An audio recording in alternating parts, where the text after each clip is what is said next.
Bueno, buenas tardes a todos. Me uno a mis compañeros en el agradecimiento a Claudia y a la Sociedad Argentina de Pediatría por pedirnos que os contáramos nuestra experiencia y bueno, también quiero aprovechar para mandar un abrazo enorme tanto a Claudia como a Eugenia y a Yanina, que bueno, pues cuidaron mucho de mí cuando estuve allí hace casi ya 10 años y no se me ha olvidado. Bueno, pues yo lo que quería contaros es un poco la experiencia clínica que hemos tenido con los pacientes que hemos diagnosticado de coronavirus. Esta gráfica la he puesto un par de veces Mercedes, solo quería recordar que bueno, pues el pico de mayor incidencia de casos, tanto en España como en la Comunidad de Madrid, se acumuló en la última semana de marzo y llegamos a una incidencia acumulada de más de 400 casos por 100.000 habitantes, que bueno, es una cifra llamativa. Ya han comentado también que se centralizó la atención que se ofrecía a niños en la Comunidad de Madrid, en 21 hospitales, en 2, La Paz y el Niño Jesús. También ha comentado la doctora de la Torre que las indicaciones para realizar la PCR, bueno, el protocolo en general fue cambiando numerosas veces y en la misma semana llegó a cambiar 4 y 5 veces, con lo cual, bueno, pues esto hace que las indicaciones para diagnosticar la infección hayan sido muy variables. Al principio, febrero-marzo, se realizaba PCR solo a pacientes que tenían síntomas compatibles, que bueno, en ese momento se consideraban más los síntomas respiratorios asociados o no a fiebre, que como veréis no es del todo la fotografía de los niños con COVID, siempre y cuando tuvieran un contacto confirmado o hubieran viajado a zonas que en ese momento se consideraban epidémicas. En este momento solo estos pacientes eran indicación para realizar PCR. El 11 de marzo empieza la transmisión comunitaria, se decreta el estado de pandemia y empezamos a hacer más pruebas. Pacientes con cuadros clínicos compatibles, volvemos otra vez a centrarnos en lo que estábamos viendo en los adultos, pacientes con neumonías o distrés respiratorio, y siempre y cuando tuvieran un criterio de ingreso. Esto insisto mucho porque vimos muchísimos pacientes que tenían cuadros clínicos compatibles que fueron dados de alta como casos sospechosos y bueno, en los que no se realizó PCR y por lo tanto no podemos saber realmente cómo se comporta el COVID en los niños porque creemos que la gran mayoría no los hemos diagnosticado y solo se hacían en pacientes que tenían criterios de ingreso por su patología o siempre, claro, pacientes con factores de riesgo, por supuesto, los neonatos, porque bueno, son una población especial y los pediatras lo tenemos muy claro, y porque lo poco que sabíamos en ese momento y que se estaba publicando fundamentalmente en China es que en los lactantes menores de 1 año y en concreto los pequeños la enfermedad parecía ser más grave. Entonces no tuvimos ninguna duda que neonatos con enfermedad compatible se realizaba la PCR.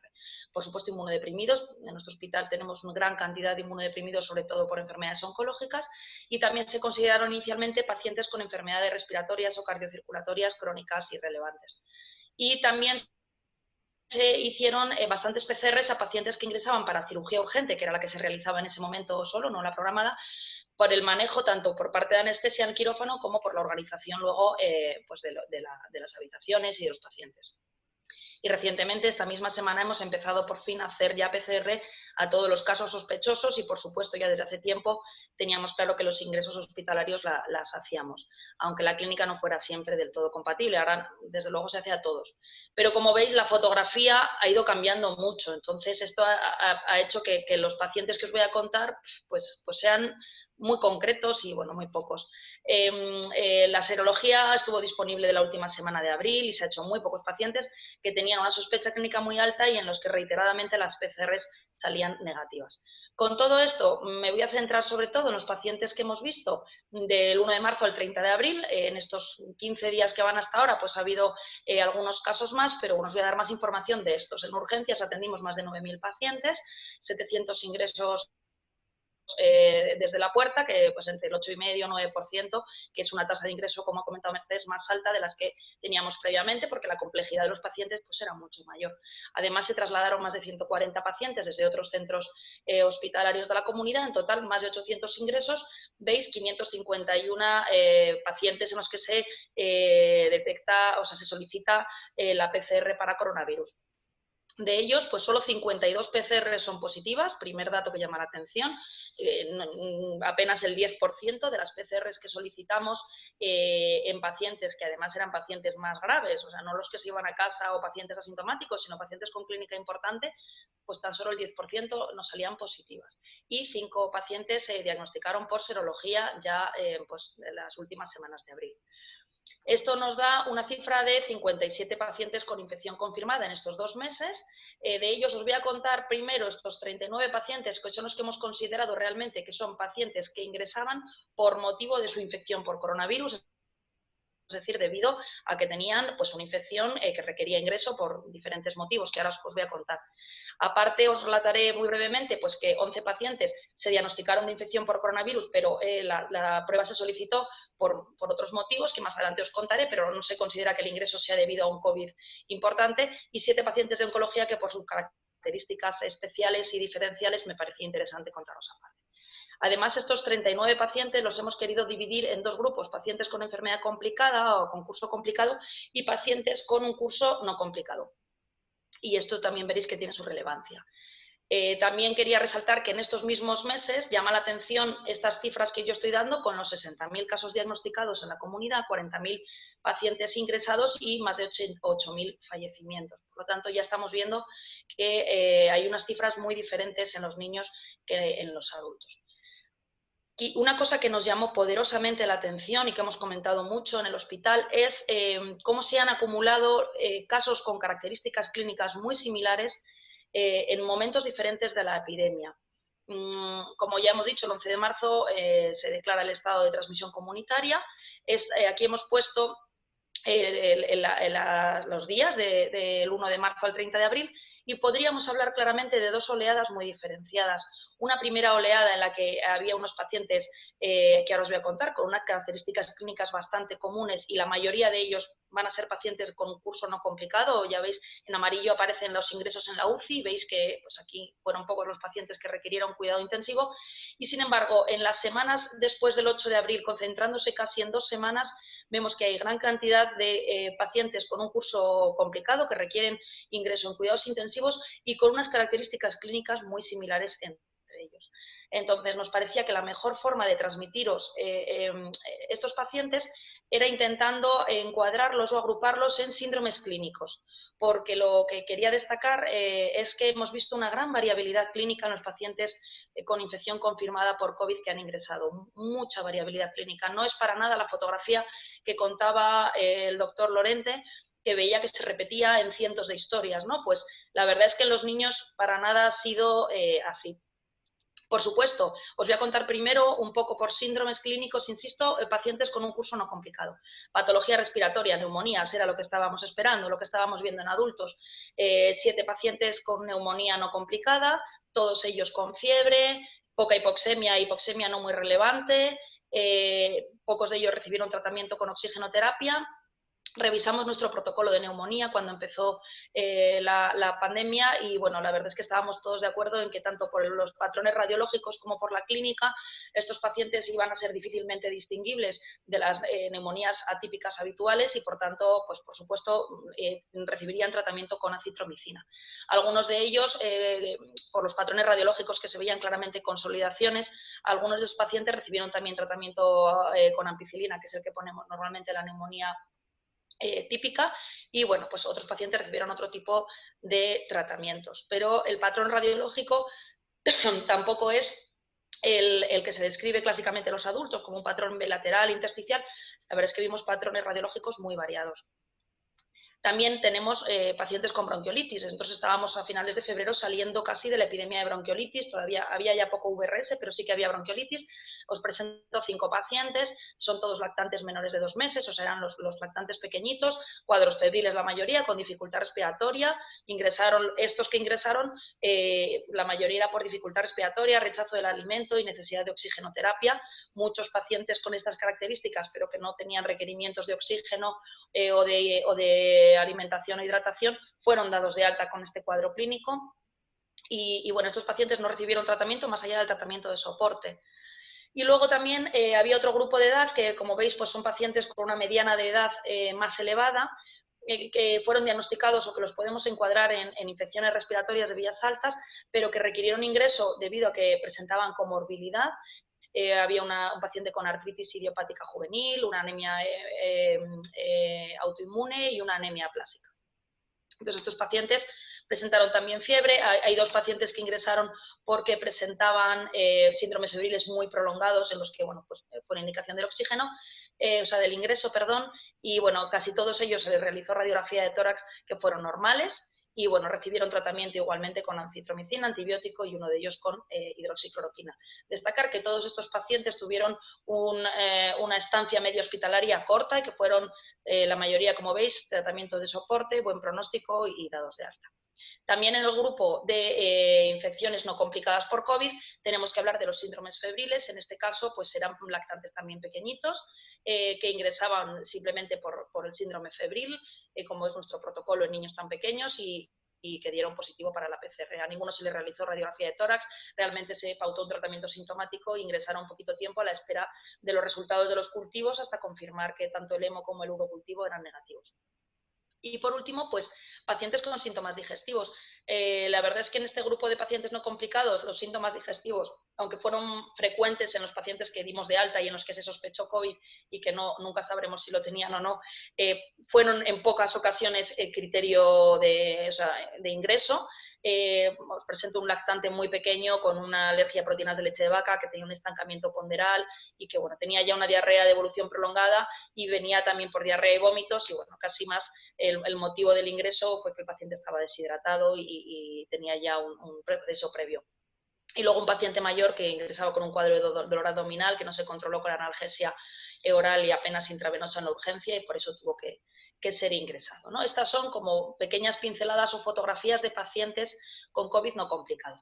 Y luego, también estos pacientes, estancias hospitalarias cortas, tratamiento de soporte y buen pronóstico. Los pacientes con COVID complicado, que hemos definido complicado como necesidad de ingreso en cuidados intensivos, estabilización hemodinámica, soporte respiratorio más allá de gafas nasales o encefalopatía. Pues podemos contar una paciente de 13 años que presentó un cuadro de trombosis sistémica. El motivo de consulta en urgencias fue cefalea, una cefalea de intensidad moderada que no respondía al tratamiento. De hecho, fue vista previamente en urgencias, dada de alta y reconsultó al día siguiente. En la segunda consulta ya se le veía una tendencia al sueño, vómitos, una cefalea, insisto, muy intensa. Se realizó un TAC craneal en el que se pudo observar una trombosis de senos venosos. Y esta paciente, por la alteración del nivel de conciencia que presentaba, ingresó en cuidados intensivos y, bueno, dada su evolución posterior y los resultados de algunas de las analíticas, se sospechó que tenía con un dímero de elevado, interleuquina elevada, etcétera, pues que tenía un cuadro de trombosis importante y luego pudimos ver que tenía un tromboembolismo pulmonar y una trombosis venosa periférica con la femoral, ambas femorales trombosadas. Y bueno, la verdad es que esta paciente estuvo bastante tiempo en la UBI, se administró, por supuesto, heparina, hidroxicloroquina, citromicina, bueno, tuvo más parecido a algunos otros cuadros que hemos visto en adultos. Patología respiratoria, pues también hubo pacientes con neumonías complicadas. Un lactante de 8 meses que tuvo una neumonía neumocócica, tuvo un derrame, posteriormente hizo un patrón de neumonía necrotizante y bueno, también tenía el COVID positivo. Y luego 2 pacientes que tenían un paciente inmunodeprimido que se había sometido a un trasplante de progenitores hematopoyéticos poco antes y que desarrolló una neumonía más parecida a los patrones adultos, con un síndrome de distrés respiratorio que tuvo que ser trasplantado a otro hospital para soporte en ECMO y que en este momento pues estamos pendientes de la evolución, pero que creo que sigue en soporte con ECMO. Y un paciente con una neumonía también bilateral, con una enfermedad de base oncológica y que bueno, este evolucionó favorablemente y fue dado de alta. Esta es la placa del paciente del trasplante con distrés.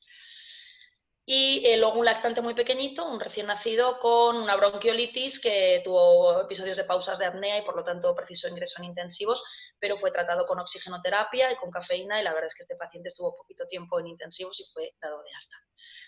Y luego la mayoría de los pacientes que han requerido ingreso en la unidad de cuidados intensivos han tenido pues este síndrome de shock que ha salido también publicado en otros países y que bueno, pues es uno de los cuadros que nos ha llamado más la atención y que son esos pacientes que se agruparon clarísimamente en esas 2 semanas entre el 8 y el 20 de abril. Son pacientes con una edad superior, tienen una mediana de edad de 10 años y un rango entre 6 y 14, 12 hasta el 30 de abril, pero puedo decir que ya son entre 15 y 16 pacientes que han ingresado con estas características, con COVID confirmado, pero hubo más casos en los que no se pudo confirmar la infección por coronavirus, fueron pues, observados o ingresados en planta, no desarrollaron inestabilidad y por eso pues, no requirieron ingreso en UPI muchos de ellos, pero confirmados por ahora estos.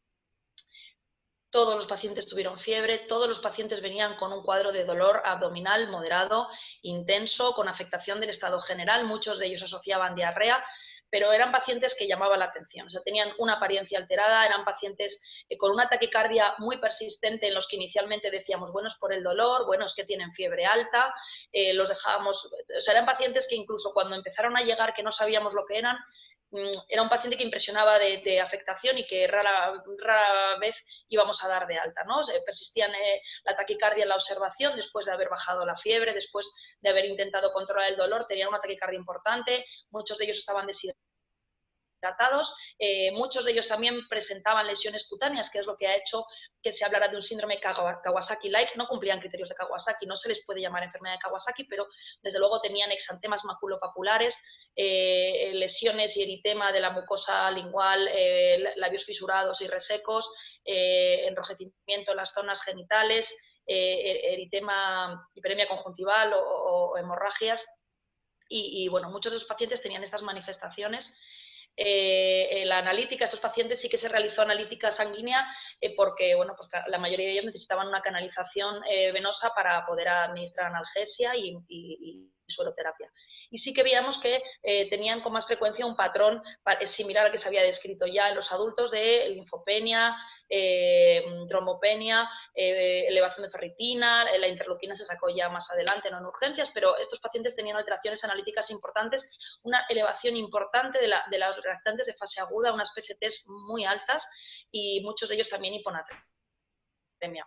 A estos pacientes casi todos se les realizó una ecografía abdominal ya en urgencias porque clínicamente venían con un dolor importante en fosa ilíaca derecha y esta afectación del estado general. Y nos llamó la atención que, bueno, aparte es que durante esta época vimos muchísimas apendicitis, muchas, al convertirnos en centro de referencia, creo que en este periodo pues, más de 90 cuadros de apendicitis aguda han sido intervenidos y algunos de ellos venían pasados, ¿no? Venían ya con cuadros de peritonitis. Entonces nos llamaba la atención que estos pacientes teníamos la sospecha clínica de una apendicitis o peritonitis y sin embargo en la ecografía los radiólogos nos decían que el apéndice muchas veces era normal o que había inflamación pero crecía reactiva y lo que había una inflamación importante de la mucosa del ciego, ileitis, adenopatías mesentéricas, un edema perivesicular y en muchos casos ascitis. Y este patrón radiológico se mantuvo o sea, se repetía mucho en estos pacientes. Muchos de ellos se realizó radiografía de tórax no en urgencias porque no presentaban síntomas respiratorios, sino más adelante en cuidados intensivos y 10 de ellos, de los 12 que os cuento aquí, tenían alteraciones radiológicas en la placa de tórax. Debido a esa taquicardia y muchas veces al desarrollo de hipotensión, a pesar de la administración de suero intravenoso, precisaron 11 de ellos soporte inotrópico con noradrenalina, 3 de ellos presentaron disfunción miocárdica y se consideraron shock cardiogénicos y por lo tanto se tuvo que administrar adrenalina o milrinona. Estas alteraciones de la función miocárdica no eran muy intensas y se recuperaron rápidamente. La mayoría de los pacientes en 2-3 días de soporte inotrópico recuperaron la estabilidad y bueno, y mejoraron, ¿no? Y la verdad es que esta es la fotografía, el cuadro clínico de estos pacientes que más nos han preocupado y que más nos han llamado la atención y que luego hemos visto descrita tanto por lo que se ha publicado en Reino Unido, en Estados Unidos y en Italia. Bueno, aquí os presento ya todos los pacientes juntos, después de haberos contado los síndromes clínicos, divididos en los dos grupos. En el grupo de enfermedad complicada, que fueron 24, o sea, no complicada, perdón, 24 y enfermedad complicada 15. Vemos que existe una diferencia importante en cuanto a la mediana de edad. Al comparar estos valores no nos salió una significación estadística sobre todo porque, bueno, el paciente con la apnea que ingresó en intensivos, pues abre tanto el rango que, bueno, no sale significativo, ¿no? Pero sí quería destacar que en el grupo de pacientes no complicados, pues casi el 60% eran menores de 6 años y, sin embargo, en el grupo de pacientes complicados, que de estos 15, 12 son los pacientes con shock y síntomas digestivos, el 80% eran niños mayores de 6 años. Y con respecto a lo que se publicó en algunas series muy grandes en China, que bueno, parecía indicar que los niños menores de un año, lactantes menores de un año, tenían más riesgo de enfermedad grave. En nuestra serie, los niños menores de un año, tan solo de los 12 que hay, tan solo 2, que suponen 16%, tuvieron un curso complicado. Por tanto, no parecen nuestros datos ir en esa dirección de que los lactantes pequeños tienen mayor riesgo de enfermedad severa. En cuanto a los síntomas, pongo en rojo, sé que son tablas, muchos datos, pero bueno, no quería dejar de resaltar algunas cosas. Pues la verdad es que la mayoría de los pacientes tenían un cuadro febril, pero no todos, o sea, hasta el 18% de los pacientes no tenían fiebre, por lo tanto no, y insisto, estos son los pacientes que ingresan, y no ingresamos pacientes solo por tener PCR positivo, ingresamos pacientes que tenían hipoxemia, dificultad respiratoria, deshidratación, o sea que lo que está ocurriendo en pacientes con patología más leve, pues no podríamos decirlo, pero probablemente menos de ellos tengan fiebre. Síntomas respiratorios, pues veis que alrededor del 50%, pero sin embargo también muchos de ellos tienen clínica respiratoria y también un número no desdeñable tienen manifestaciones cutáneas, por lo tanto podemos decir que casi cualquier cosa puede ser coronavirus en los niños y que no tenemos para nada un cuadro tan definido como se ha estado describiendo en los adultos. En cuanto a los signos, simplemente quería destacar que, bueno, pues que los pacientes, evidentemente, con un curso complicado presentaban una alteración de la apariencia y del estado general en urgencias, pero que hasta el 40% de ellos no. Por lo tanto, tampoco es fácil predecir solamente por la exploración qué pacientes van a evolucionar mal. Desde luego llama la atención la taquicardias extremas con cifras que son muy llamativas en los pacientes que tienen un cuadro de shock. La hipoxemia pues no ha sido uno de los datos clínicos que más nos ha ayudado a reconocer estos pacientes y ni la dificultad respiratoria en urgencias, al contrario de lo que podíamos esperar viendo lo que estaba pasando en los adultos. En cuanto a las pruebas de imagen, pues ya veis que solo se realizaron en el 77% de los pacientes, es decir, muchos pacientes no lo precisaron porque la situación clínica no parecía que nos fuera a ayudar en ese momento una radiografía, y de las que se pidieron, pues casi más del 50% fueron normales, o sea que otra vez volvemos a decir que la radiografía no parece ser lo que nos va a ayudar a diagnosticar el COVID en los niños. Y hasta el 30% de nuestra serie se realizó ecografía abdominal, puesto que eran estos pacientes que venían con un cuadro abdominal claro. Y aquí os presento, y aquí sí establecimos comparaciones entre los pacientes con un curso no complicado, pacientes con un curso complicado, en cuanto a las alteraciones analíticas. Y lo que podíamos decir es que, bueno, en pocos pacientes se realizó análisis de sangre en pacientes no complicados, o por lo menos algunas de las determinaciones no se realizaron en pacientes con curso no complicado. El hemograma sí, por supuesto, pero no otras. Y no parece que la analítica nos vaya a permitir diagnosticar el COVID en los pacientes pequeños, pero desde luego sí parece que nos puede ayudar a intentar detectar cuáles son aquellos que pueden tener un curso pues más complicado, ¿no? Por la presencia de linfopenia, reactantes de fase aguda muy elevados. Aquí os pongo el rango intercuartílico. Y perdonad que sí, en los valores que son cuantitativos, evidentemente no va el porcentaje, no son las unidades, es el rango intercuartílico, pero veis que en la PCT, aunque el rango llega a 14, tuvimos PCTs de 40 y de 50 que llamaban la atención en estos pacientes con shock, y elevación del dedímero y de la ferritina, ¿vale? Esto sí que nos permitía distinguir estos pacientes. Dejamos ya este grupo que os comentaba de pacientes ingresados a causa de la enfermedad COVID pues moderado o grave, y vamos a contar otros pacientes que también hemos visto, en los que también hemos diagnosticado coronavirus y que tenían manifestaciones pues un poco diferentes, ¿no? Empezó a salir también información sobre pacientes que tenían manifestaciones cutáneas pues muy peculiares en zonas sacras, que remediaban isquemia y que parecían ser típicas del coronavirus. También estos pacientes se agruparon de una forma muy llamativa en estas semanas de mediados de abril. Nosotros recogemos esta serie de 22 pacientes, en los que 19 tuvieron una PCR positiva para coronavirus y que presentaban ese tipo de lesiones sacrales, tampoco en localizaciones típicas, ¿no? Como se puede ver en este paciente, pero sí que todos tenían lesiones en los pies, eran lesiones dolorosas o pruriginosas, que asociaban también síntomas sistémicos. Casi el 50% de estos pacientes referían síntomas sistémicos, eran pacientes también mayores, adolescentes o pacientes en edad escolar, y lo que pasa es que estos síntomas habían transcurrido hasta un mes antes de la presentación con manifestaciones cutáneas. En estos pacientes se realizó estudio anatomopatológico y parecían lesiones compatibles con perniosis, que en castellano también se llaman sabañones, y la verdad es que yo no había visto un sabañón en mi vida hasta que llegó el COVID. Así que sí podemos decir que parece bueno, pues que fue una patología muy relacionada con esta epidemia. También os quería comentar pues, los pacientes en los que... 2 minutos, Pilar, perdón, 2 minutos. Gracias. Los pacientes en los que se diagnosticó COVID, pero que no ingresaban por motivos relacionados con esto. 2 pacientes con un debut diabético, 4 pacientes psiquiátricos, 2 estaban ingresados, creo, 3, y otro ingresaba en ese momento. 4 pacientes que ingresaron para cirugía urgente y un paciente de cuidados paliativos, ¿no? Todos ellos eran pacientes asintomáticos o con síntomas muy leves que no recibieron tratamiento, pero bueno, que, como decía alguien antes, nos dieron una sorpresa porque eran pacientes en los que no se esperaba encontrar esta patología. Y bueno, también aquí destacar la importancia del cribado epidemiológico, de preguntar por los convivientes, por los acompañantes, porque claro, nosotros en pediatría, pues los pacientes vienen siempre acompañados y ese acompañante muchas veces puede ser el que sea transmisor de la enfermedad.